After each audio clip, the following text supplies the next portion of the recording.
Welcome to My Daily Thread. It's a great little place to get a snippet of wisdom from the yoga and the meditation masters to start or to end your day. I'm Jeff Lichty.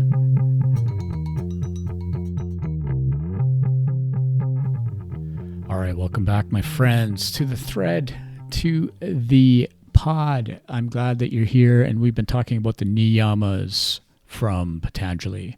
Śauca, Santosha, Tapa, Svāṅga-jugupsā, Ishvara, Pranidhana. There's 5 of them, but the first one we're taking up today concerns the chapter 2, verse 40. Śauca, svāṅga-jugupsā, parair, asaṁsargaḥ. And come on, don't forget. No need to worry about the Sanskrit. Don't worry. It's just something that we had to chant a lot when I was in India. So it just kind of rolls off my tongue sometimes. And it's not the thing that we're worried about. What we really want to do is sink into what the meanings of these things are for us practically. And again, the niyamas are not moral rules. They're about personal observances. They're about personal practices. Śauca means purity or cleanliness or clarity. Those are the main 3 translations that I like. Remember, before we can clear up the mind and find peace and freedom, we got to clean up our side of the street. So I have to do my own personal work. And so when we get to verse 40, he says, Śauca, svāṅga-jugupsā, parair, asaṁsargaḥ. Now, what does this mean? The translation goes something like this. From purity or cleanliness arises a natural distaste for the excess attachment to one's own body and the contact with anything that's clouding our clarity. So plainly, it means when we cultivate purity, our obsession with our own body starts to drop off a bit. We loosen that. The craving, clutter, the unnecessary contacts that we have in our lives, they start to fall away a little bit. And who of us doesn't need a bit more of that?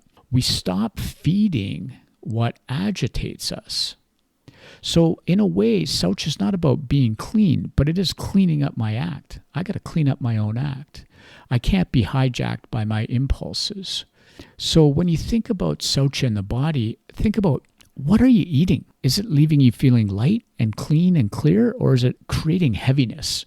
And as for cleanliness, get in the shower. I mean, that's simple. Don't stink me out on my mat. Don't stink me out in the elevator at my apartment. Just come on. How about this for the body? Are you getting enough sleep? Well, this one's really good. Sleep, they're finding more and more, is so important to our mental health, our physical health, and our ability to deal with life. Purity, it's not about control. It's about reducing friction, allowing a little more free flow in life.